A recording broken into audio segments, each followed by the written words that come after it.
22 de abril, descobrimento do Brasil.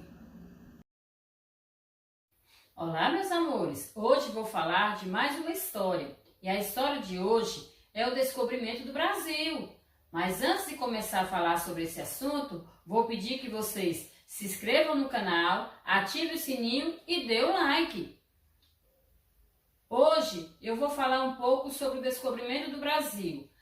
Há muitos anos atrás, onde hoje é o Brasil, o nosso mundo ainda estava em construção. Várias terras ainda eram desconhecidas. Nessa época, os países maiores e mais ricos faziam grandes navegações. Eles procuravam novas terras para ocupar.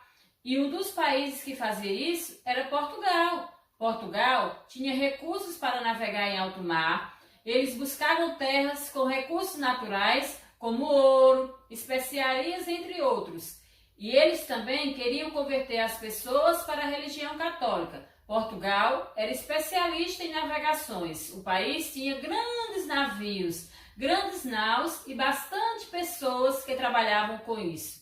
Eles queriam ir até as Índias para buscar alguns produtos e não tinham como ir, porque naquela época não tinha avião e nem uma estrada até as Índias. O único jeito, então, era através do mar, e por isso uma escola foi criada pelo filho do rei para navegantes, só para aprenderem e desenvolverem técnicas de navegação para chegarem até as Índias, que era um lugar muito cobiçado por vários navegadores. Com a ajuda de várias pessoas, eles construíram navios, naus e também muitos mapas. Só assim, eles fizeram uma grande viagem e conseguiram chegar até as Índias, um lugar rico, e trouxeram para Portugal muitas fortunas, muito dinheiro, pois as Índias tinham muitas riquezas.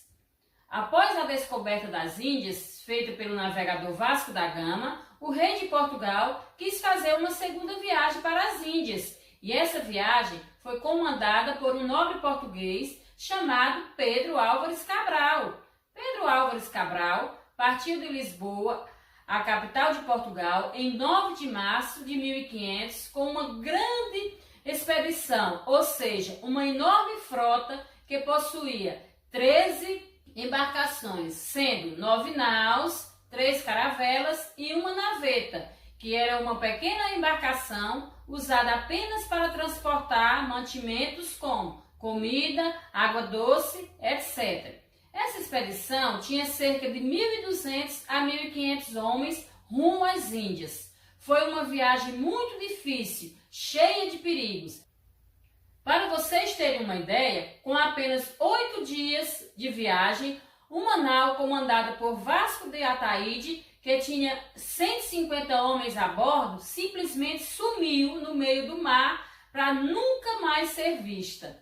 Outra coisa que dificultava muito eram as calmarias no mar, porque os navios eram tocados pelo vento e quando parava de ventar, os navios ficavam parados.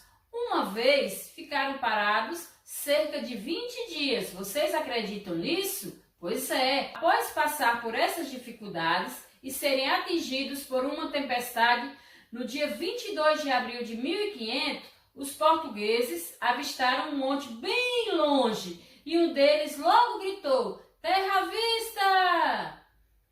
A primeira terra que eles avistaram é hoje a cidade de Porto Seguro, no estado da Bahia.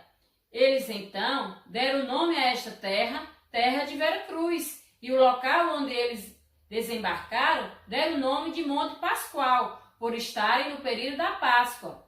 Depois, o nosso país recebeu o nome de Brasil por causa de uma madeira especial que havia aqui e era muito comum por aqui, o pau-brasil. Quando os portugueses desembarcaram aqui, eles encontraram os habitantes da terra e os chamaram de índios. Imaginem só como foi esse encontro. Todos eram diferentes, viviam e tinham modos de vida bem diferentes, como já falei para vocês no vídeo anterior. Vocês lembram?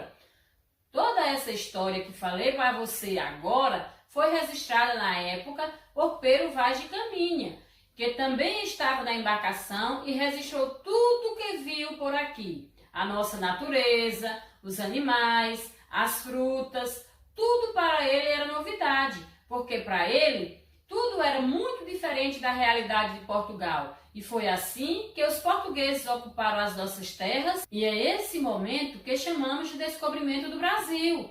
O descobrimento do Brasil aconteceu em 22 de abril de 1500, com a chegada dos portugueses ao nosso país.